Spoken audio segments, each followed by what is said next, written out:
Ngomongin kasus hack di dunia digital itu udah biasa kita lihat berkali-kali dalam setahun. Namun, kadang kita itu mengabaikan keamanan kita sendiri dari ancaman hack. Nah, menurut laporan dari CCN, salah satu media kripto yang fokus di infrastruktur dan keamanan, udah ada sekitar 21 kasus pertasan atau hack yang terjadi di tahun 2024 khususnya untuk exchange dan aplikasi kripto. Total dana yang hilang udah hampir sampai $1 miliar dan ini baru menghitung peretasan di platform, bukan hack wallet pribadi. Nah, kira-kira ini mulai nih banyak muncul skema baru yang intinya bikin banyak orang ketipu dan beresiko kena hack. Apa aja tuh kira-kira? Oke, dalam video kali ini kita bakal kasih tips gimana aja sih para hacker ini menyerang wallet-wallet kita dan bagaimana cara mencegah dari penyerangan ini. Oke, let's go!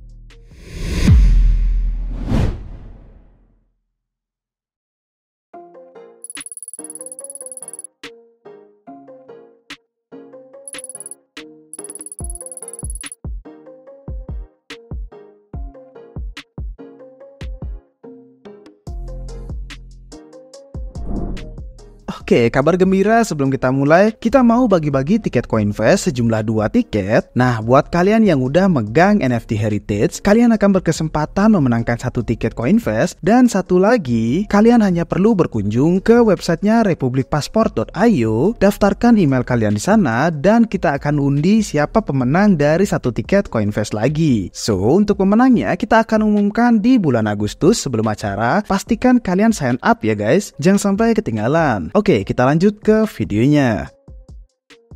Kasus hack dan brute force attack.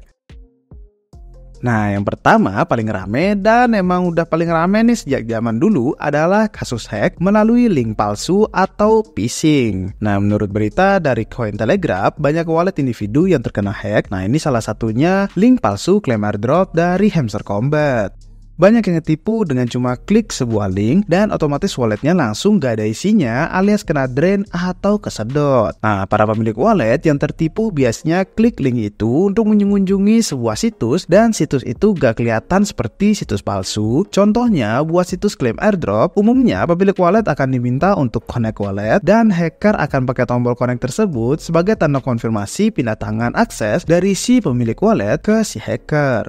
Tapi biasanya nih ya, kalau device kalian kena hack semacam ini, itu suka tiba-tiba ngadet atau ada pop-up yang muncul juga secara tiba-tiba. Nah, kalau udah seperti itu ya, mungkin kalian bisa dicek lagi ya. Terus kalau kalian gak yakin apakah wallet kalian udah kena hack atau belum, kalian bisa cek nih. Pertama, yang paling jelas banget itu adalah lihat dana kalian. Terus cek apakah ada token baru dalam jumlah yang kecil. Nah, kalau udah kayak gitu, biasanya hacker lagi nyoba nyerang kalian lewat cara yang bernama dusting attack, dimana hacker kirim token dalam jumlah kecil, ibaratkan virus buat wallet yang ujungnya jadi akses masuk ke wallet tersebut. Nah, intinya jika kalian tidak merasa membeli token tersebut, jangan diotak-atik. Oke, di metode-metode seperti ini, sekarang ada lagi kekhawatiran baru nih, di mana banyak yang khawatir hacker bisa langsung ambil alih seed phrase kalian, jadi tiba-tiba ambil alih wallet dan bisa pindah device barengan sama ubah password. Hacking seed phrase. Seed phrase adalah kumpulan 12 atau 24 kata yang dipakai buat masuk ke sebuah wallet, khususnya ini untuk wallet desentral non-custodian atau penyimpanan pribadi, bukan wallet seperti aplikasi exchange ya. Kalau kalian belum tahu apa itu wallet, terutama cold dan hot wallet, kalian bisa mampir ke republicrupiah.com atau langsung aja nonton video tentang wallet yang ini ya. Oke, intinya kalau kalian baru bikin cold wallet atau hot wallet, bisa dalam bentuk hardware wallet seperti Ledger atau browser extension wallet seperti MetaMask, kalian akan dikasih kata kunci bernama seed phrase sebanyak 12 hingga 24 kata. Nah, masing-masing wallet punya seed phrase yang berbeda, tapi banyak yang khawatir kalau akan ada hacker yang bisa secara tebak-tebakan dan ujung-ujungnya dapat seed phrase wallet dengan benar. Nah, tebak-tebakan dalam kasus ini memiliki nama yaitu brute force attack.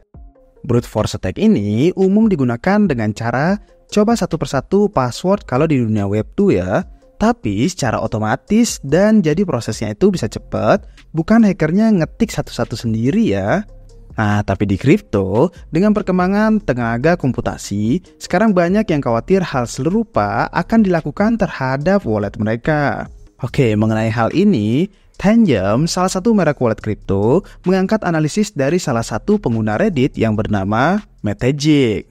Ia membuat perhitungan dengan asumsi sekarang udah ada nih lebih dari 500 juta pengguna kripto dan masing-masing punya seed phrase 12 kata. Nah, menurut perhitungannya, dengan tenaga komputasi paling canggih untuk mencari dan menjebol seed phrase wallet yang ada isinya akan membutuhkan waktu untuk uji coba lebih dari 340 kuadriliun kali percobaan. Nah, kalau dirata-ratain dengan menggunakan mesin komputasi yang paling advance pada umumnya, menurut perhitungannya butuh waktu sekitar 133 tahun untuk meretas satu seed phrase pakai metode brute force attack tadi itu ya. Oke, tapi sekarang kan kalau kita lihat ada inovasi baru nih yang namanya quantum computing yang intinya bisa lebih cepat dari tenaga komputasi biasa. Nah, kabar baiknya untuk pakai jenis komputasi ini masih tergolong sangat mahal banget karena masih baru juga, jadi gak worth it buat para si hacker. Contohnya nih, salah satu jenis quantum computing adalah D-Wave 2000 Key.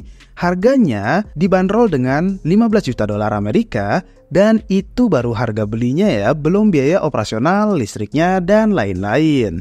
Jadi bakal jarang banget kan wallet yang isinya 15 juta dolar. Jadi ya bakal gak worth it sih untuk brute force suatu dari seed phrase. Pentingnya cold wallet yang desentral. Oke, tapi namanya apes dan hoki ya emang gak ada di kalender kan? Bisa aja seorang hacker tiba-tiba hoki nebak atau kalian tiba-tiba klik link phishing dan apes lah sudah. Nah, solusi yang paling baik untuk masalah ini adalah dengan cold wallet, terutama menggunakan hardware wallet yang ada wujudnya. Kenapa? Karena kalau hardware wallet atau cold wallet itu konfirmasinya biasanya 2 kali, yaitu satu di aplikasi yang digunakan dan kedua pencet konfirmasi di wujud fisik wallet itu sendiri.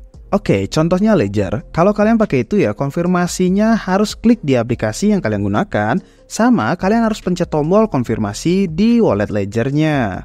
Terus manfaatnya apa nih kalau kayak gini? Ini jadi memberi 2 lapisan keamanan atas wallet kalian.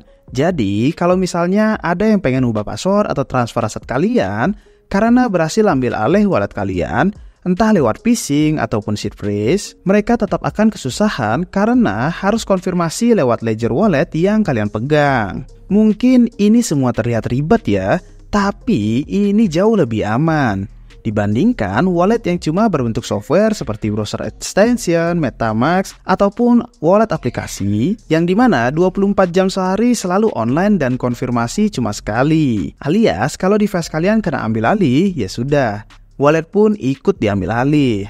Terus kenapa gak pakai exchange biasa aja? Nah, kita tidak bilang exchange tidak aman ya, tapi kalian ingat gak kasus Mt. Gox, Wazir, dan juga FTX? Ada yang kena hack, ada juga yang menggunakan uang nasabah. Jadi artinya kalian akan mempercayakan seluruh aset kalian ke pihak ketiga. Nah, kalau kita lihat kasus yang baru di tahun 2024, yang paling baru itu adalah Wazir X, salah satu exchange terbesar di India lagi kena hack, dan yang rugi adalah penggunanya karena ada sekitar 230 juta dolar hilang gitu aja. Sebagai pengguna yang bisa dilakukan ya cuma nunggu dan berharap mereka punya asuransi buat ganti dana dari pengguna.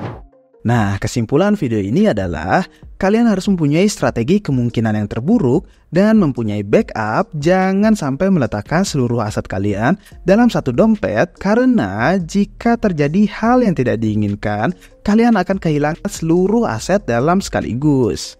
Banyak opsi keamanan yang bisa kalian pilih, mulai dari hardware wallet, atau jika kalian ingin yang gratis, kalian bisa menggunakan multisig wallet, dan juga kalian harus memisahkan mana dompet yang aktif untuk connect website sana-sini dan trading, dan mana dompet yang pasif hanya untuk hold saja. Oke, sekian aja untuk hari ini. Gimana pendapat kalian tentang keamanan dari wallet ini? Harapannya semua aman ya guys, nggak ada yang kena hack dari penonton Republik Rupiah. So, sampai jumpa di video selanjutnya. Cheers!